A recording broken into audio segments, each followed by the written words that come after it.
Al entrar Jesús en Cafarnaúm, un centurión se le acercó diciendo: Señor, tengo en casa un criado que está en cama paralítico y sufre mucho. Él le contestó: voy yo a curarlo. Pero el centurión le replicó: Señor, ¿quién soy yo para que entres bajo mi techo? Basta que lo digas de palabra y mi criado quedará sano. Porque yo también vivo bajo disciplina y tengo soldados a mis órdenes, y le digo a uno ven y va, al otro ven y viene, a mi criado haz esto y lo hace. Cuando Jesús lo oyó, quedó admirado y dijo a los que le seguían: os aseguro que en Israel no he encontrado en nadie tanta fe. Os digo que vendrán muchos de oriente y occidente y se sentarán con Abraham, Isaac y Jacob en el reino de los cielos. En cambio, a los ciudadanos del reino los echarán fuera a las tinieblas. Allí será el llanto y el rechinar de dientes. Y al centurión le dijo: vuelve a casa, que se cumpla lo que has creído. Y en aquel momento se puso bueno el criado. Al llegar Jesús a casa de Pedro, encontró a la suegra en cama con fiebre. La cogió de la mano y se le pasó la fiebre. Se levantó y se puso a servirles. Al anochecer le llevaron muchos endemoniados. Él con su palabra expulsó los espíritus y curó a todos los enfermos.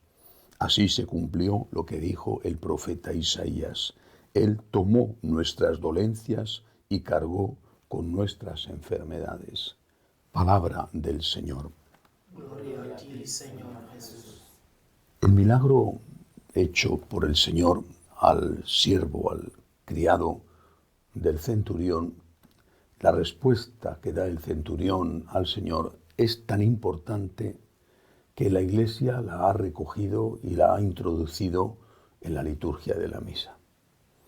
Antes de la comunión decimos todos, incluido el sacerdote: Señor, no soy digno de que entres en mi casa, pero una palabra tuya, decimos, cambiando un poquito las palabras del centurión, una palabra tuya bastará para sanarme.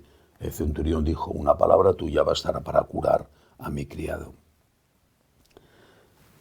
Lo que me llama más la atención es que después de esta expresión del centurión, que tenía un motivo, para un judío entrar en casa de un romano era una falta grave, quedaba impuro, debería después purificarse, pues yendo al templo, ofreciendo el sacrificio que mandaba la ley. El centurión lo sabía y no quería perjudicar a Jesús.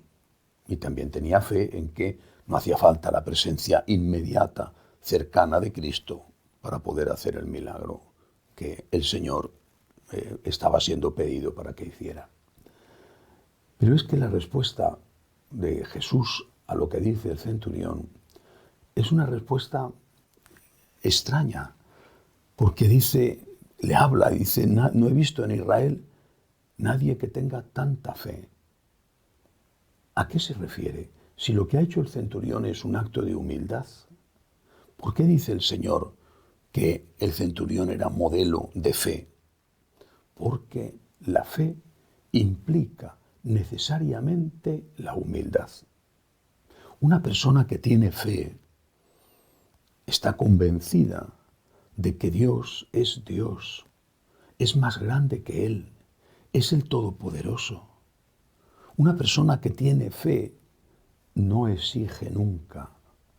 Una persona que tiene fe pide, pero no exige, no amenaza, no chantajea.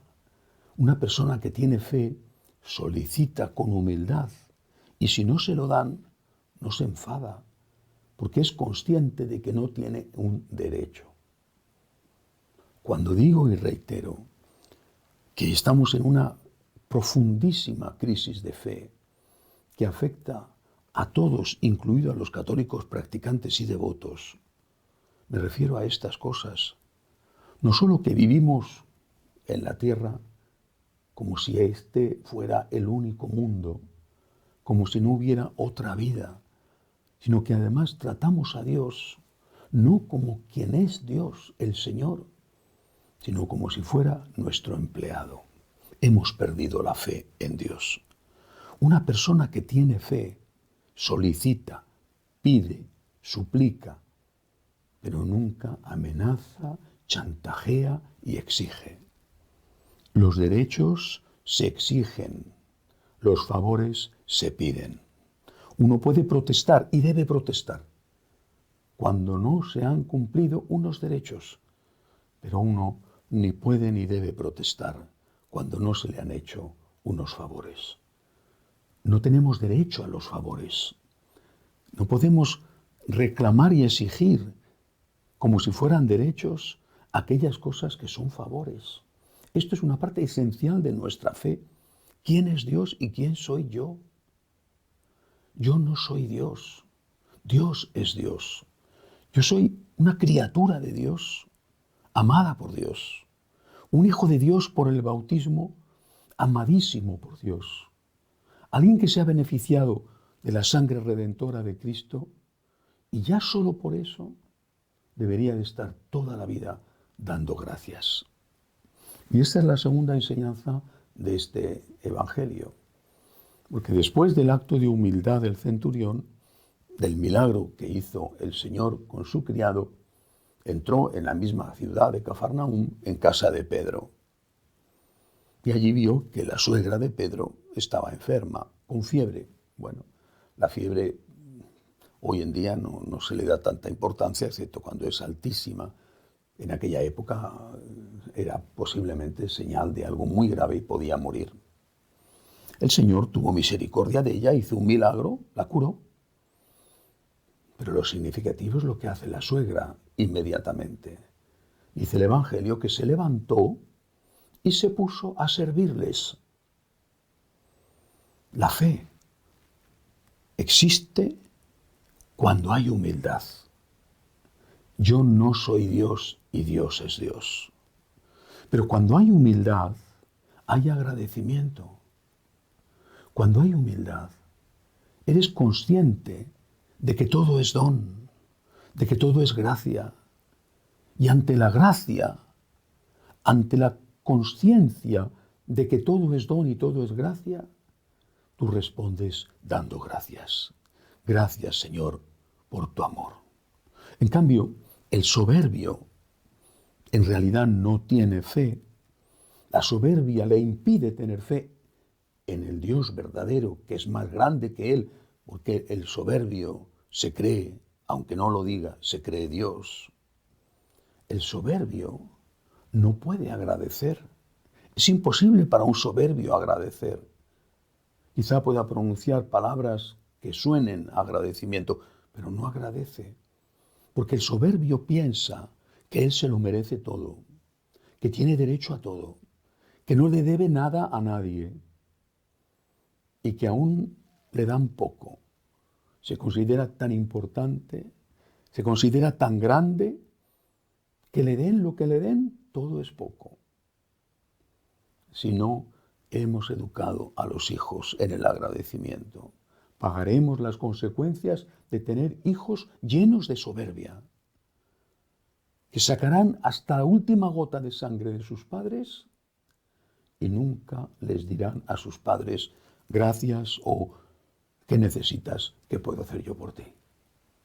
Y si no nos educamos a nosotros mismos en el agradecimiento, estaremos cerrando los oídos de Dios a nuestras súplicas, porque en realidad nunca estaremos suplicando, siempre estaremos exigiendo.